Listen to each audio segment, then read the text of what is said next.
ಬಲೆಗೆ ಬಿದ್ದ ಪಿಡಿಒ ಹಾಗೂ ಯೂಟ್ಯೂಬರ್.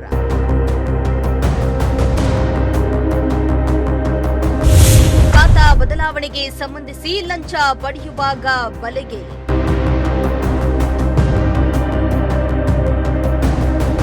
ನಿವೇಶನದ ಖಾತೆ ಮಾಡಿಕೊಡಲು ಲಂಚ ಸ್ವೀಕರಿಸ್ತಾ ಇದ್ದ ಪಿಡಿಒ ಹಾಗೂ ಯೂಟ್ಯೂಬರ್ ಲೋಕಾಯುಕ್ತ ಬಲೆಗೆ ಬಿದ್ದಿದ್ದಾರೆ.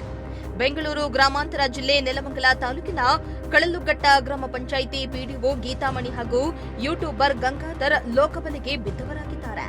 ಲೋಕಾಯುಕ್ತ ಡಿವೈಎಸ್ಪಿ ಗೌತಮ್ ನೇತೃತ್ವದಲ್ಲಿ ದಾಳಿ ನಡೆದಿದ್ದು, ಪಿಡಿಒ ಗೀತಾಮಣಿ ಹಾಗೂ ಗಂಗಾಧರ್ನನ್ನ ವಶಕ್ಕೆ ಪಡೆದುಕೊಂಡು ವಿಚಾರಣೆಯನ್ನ ನಡೆಸಲಾಗ್ತಾ ಇದೆ. ಇನ್ನು ನಿವೇಶನದ ಖಾತೆ ಮಾಡಿಕೊಡಲು ಪಿಡಿಒ ಗೀತಾಮಣಿ ಸುಮಾರು 1,50,000 ರೂಪಾಯಿಗೆ ಬೇಡಿಕೆಯನ್ನ ಇಟ್ಟಿದ್ದು, ಈ ಹಣವನ್ನ ಯೂಟ್ಯೂಬರ್ ಗಂಗಾಧರ್ಗೆ ನೀಡುವಂತೆ ಹೇಳಿದ್ರಂತೆ. ಡೀಲ್ನಂತೆ ಫೈಜಲ್ನಿಂದ ಗಂಗಾಧರ್ 1,20,000 ಪಡೆದಿದ್ದಾಗ ಲೋಕಾಯುಕ್ತ ಅಧಿಕಾರಿಗಳು ದಾಳಿಯನ್ನ ಮಾಡಿದ್ದು, ರೆಡ್ ಹ್ಯಾಂಡ್ ಆಗಿ ಹಿಡಿದಿದ್ದಾರೆ.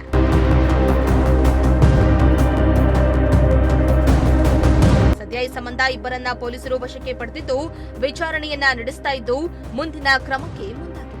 Bureau report, Prajashakti TV, Nelamangala.